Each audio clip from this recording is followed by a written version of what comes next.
Jadi memang dalam terms yang sederhana, pasar itu adalah tempat bertemunya pembeli dan penjual. Tapi kalau di dalam ilmu ekonomi, pasar itu lebih dari sekedar pembeli dan penjual. Pasar itu adalah tempat bertemunya permintaan dan penawaran.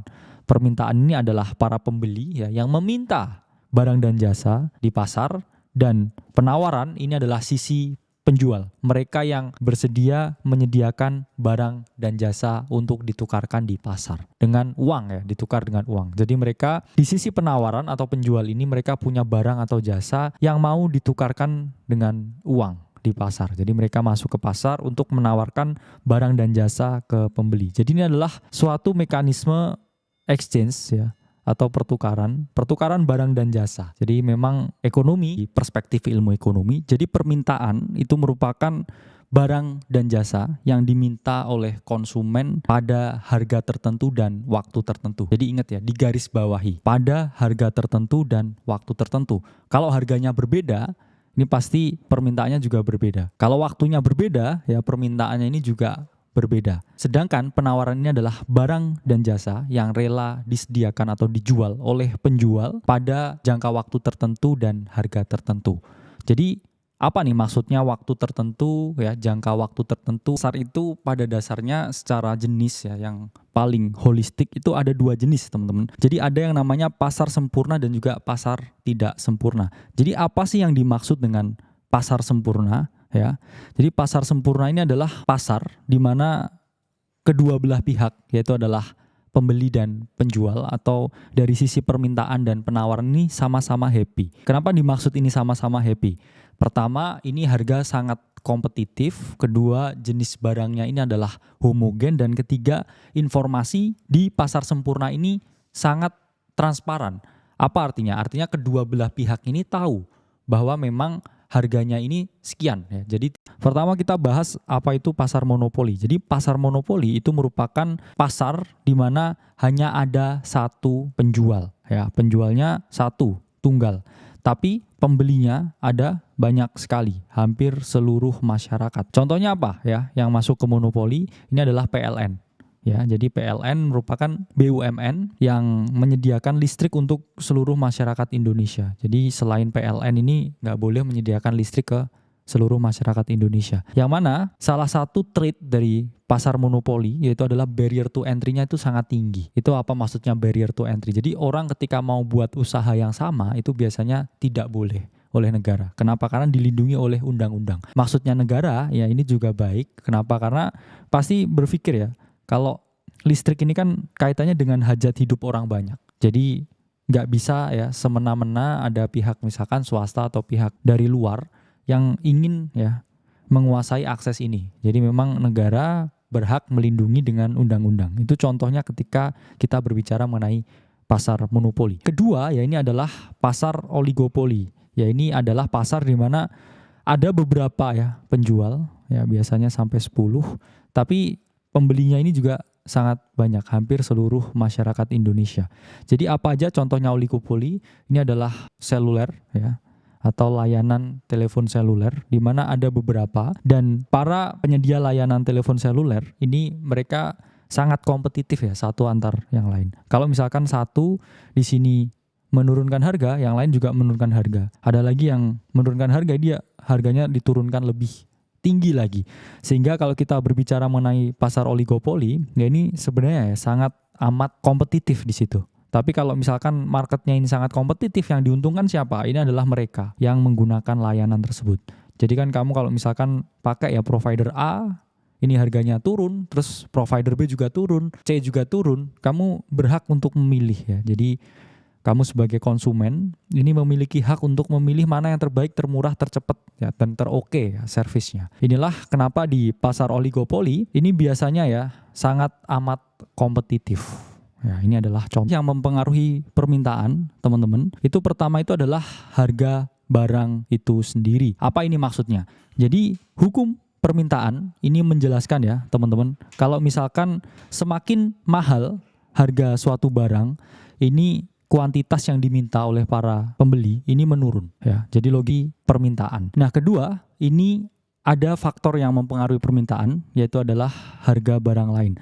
Apa maksudnya harga barang lain? Jadi harga barang lain teman-teman ini ada dua. Satu ini adalah barang substitusi atau pengganti, dan kedua ini adalah barang komplementer atau pelengkap. Apa maksudnya barang substitusi? Jadi ini adalah barang pengganti. Misalkan barang komoditas utamanya ini adalah nasi misalkan. Penggantinya nasi ini adalah misalkan sagu. Kalau misalkan substitusi dari nasi, yaitu adalah sagu, mengalami peningkatan harga, ya, ini menyebabkan apa? Nasi menjadi relatif lebih murah dibandingkan sagu. Nah, di sini kalau misalkan harga sagu mengalami kenaikan, ini permintaan dari nasi ini akan semakin meningkat. Kenapa? Karena nasi akan menjadi relatif lebih murah dibandingkan dengan sagu. Pendapatan, apa ini maksudnya? Jadi semakin tinggi ya pendapatan dari penduduk atau semakin makmur lah istilahnya penduduk, permintaan barang mereka juga akan semakin meningkat. Apa ini maksudnya? Ketika warga ini lebih makmur, mereka akan mampu misalkan beli iPhone. Sehingga sales dari iPhone atau permintaan terhadap iPhone ini akan ada kecenderungan melambung tinggi.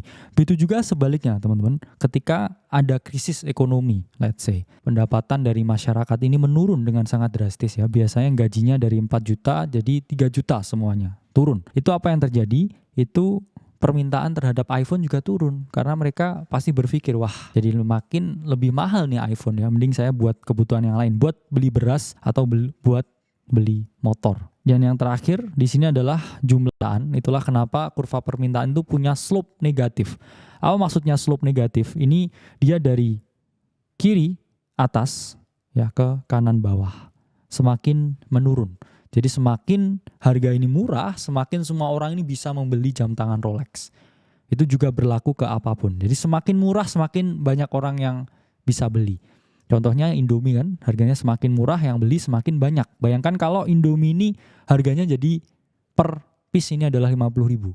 Apa yang terjadi? Pasti yang meminta Indomie ini semakin sedikit ya. Mending saya beli steak ya, daripada saya beli Indomie.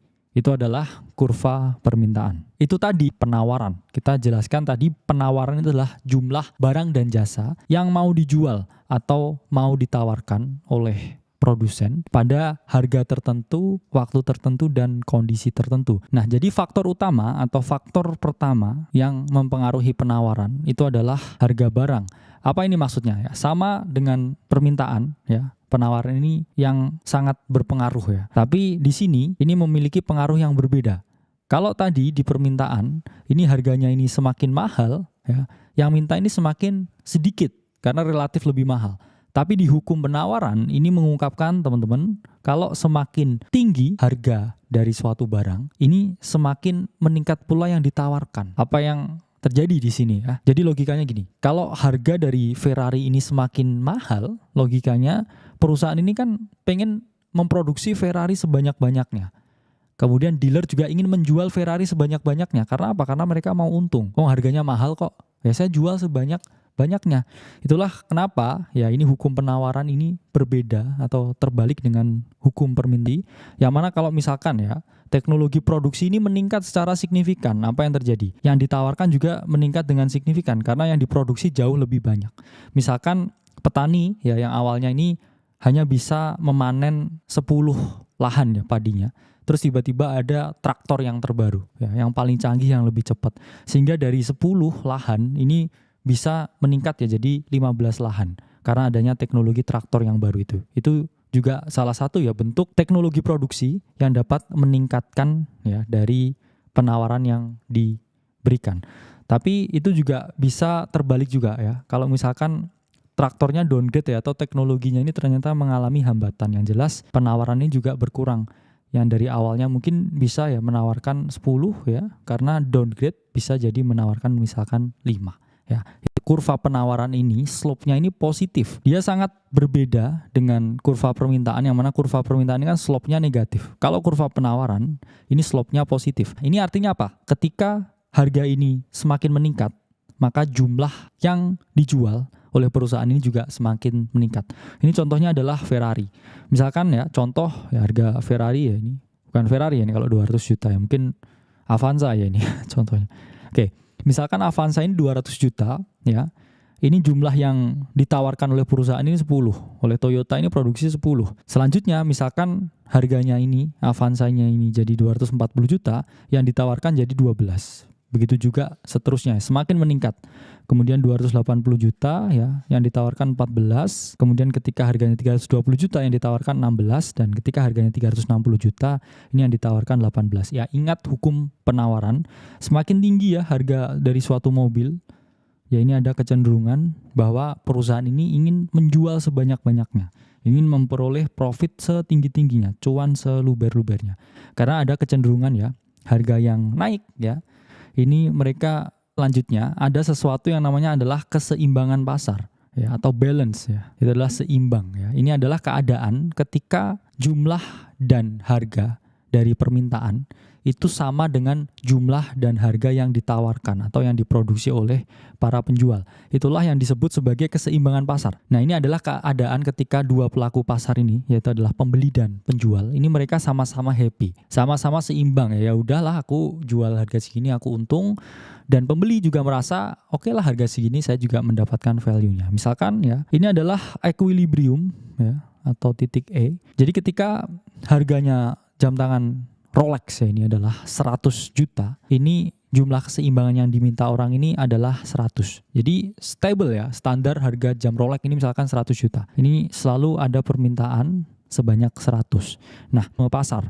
Jadi apa sih yang saya peroleh ya, Bang, belajar segitu tadi banyaknya? Pertama, kamu bisa berpikir lebih logis. Bahwa ini apa? Maksudnya lebih logis. Ya ini kamu tahu ya bahwa market ini bekerja ya. Ada keseimbangannya ya. Ada dinamika yang tidak terlihat yang Adam Smith bilang, yaitu the invisible hand. Jadi market ini akan selalu recover.